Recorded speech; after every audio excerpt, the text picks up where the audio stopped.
Today's video, we're going to be talking about 5 pipe smoking tips to take your smoke experience to the next level. So before we get into it, what are we smoking today, Gavin? I'm smoking the aged flake. It's from Samuel Gawlith. I think it's dark something. I can't remember the name of the blend on the top of my head, but it's really good. I haven't smoked this in about 2 years, and I'm glad I revisited it because it might be my favorite tobacco that I currently own. You should always revisit tobaccos after you age them a bit. Bonus tip. I'm smoking a pipe tobacco that Gavin is lending me, Cloud Hopper from Warped, and it's got a little bit of cigar wrapper in there, so takes me back. Tip number 1, rubber bits. Many of you probably noticed that an acrylic stem, well, it actually ain't that comfortable to clench in your mouth because it's so hard. Some people prefer it, but many people do find that having a chewable or a softy bit on the end of your stem will make it more comfortable to clench and more enjoyable in general. These rubber bits are very inexpensive. Throw them on all your pipes, and all your pipes will instantly be much better smoking pipes. Tip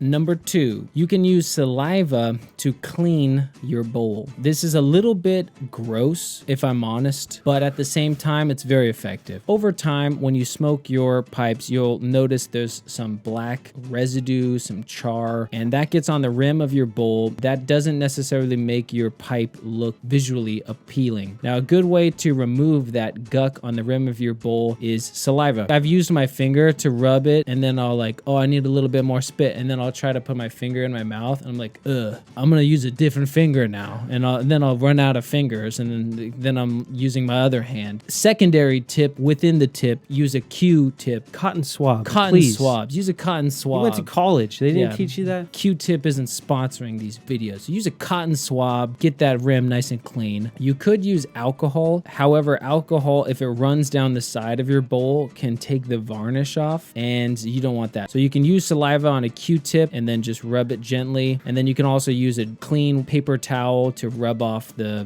guck from the rim. And it's all natural and organic, homegrown, local. Tip number 3, if you want to smoke your briar pipe more than a couple times a week, one way that you can get it to air out faster would be to take the stem off. You're already going to take the stem off to clean it, but take the stem off, clean it, and then leave the stem off for maybe a day or 2, and then that'll help it dry out a little bit faster. Particularly if you have a dry system pipe. In that moisture collection chamber, a lot of moisture gets collected, so it's better to leave the stem off and let it air dry. That's particularly true with system pipes, but it also can be useful for non-system pipes if you want to smoke them a little bit more frequently. Also, within the pipe smoking community, it's kind of a hot topic issue. Should you leave a pipe cleaner in your stem while it sits on the pipe rack, or should you take it out? Garrett and I are of the opinion that you should take the stem out to get more airflow through your shank and through your stem and dry the draft hole out. If you leave a pipe cleaner in, it absorbs moisture, but then that moisture just stays there. It doesn't actually evaporate. It just stays in the shank. So dry out your shank, dry out your draft hole, take out that pipe cleaner. If you want to smoke it more regularly, then you can just leave the stem off for a day or 2 and have yourself a dry smoke.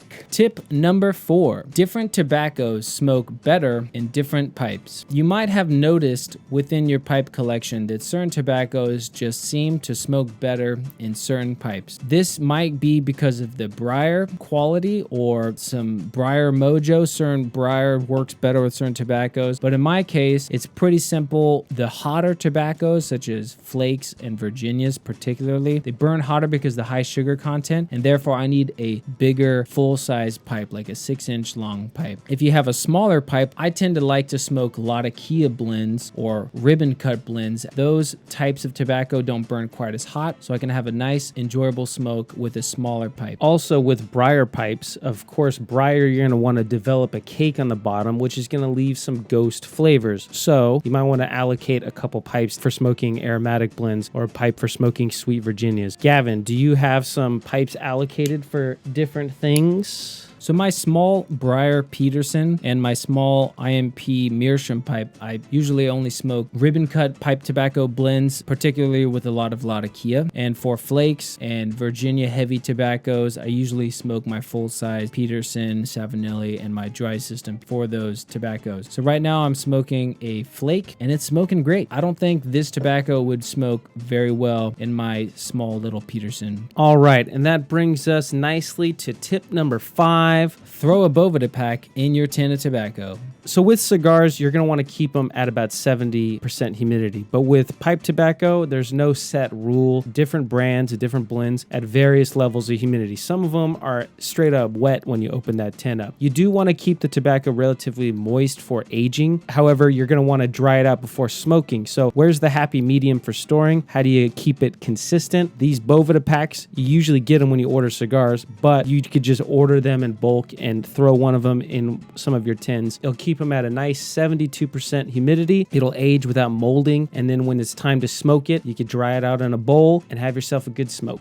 If you have any tips of your own, please share them in the comments below. Also, we might do a part 2 tips and tricks video in the future. Stay tuned. Like and subscribe. Check us out on Instagram. And of course, YouTube is not too friendly with tobacco content, so support us on Patreon. We'll see you next time.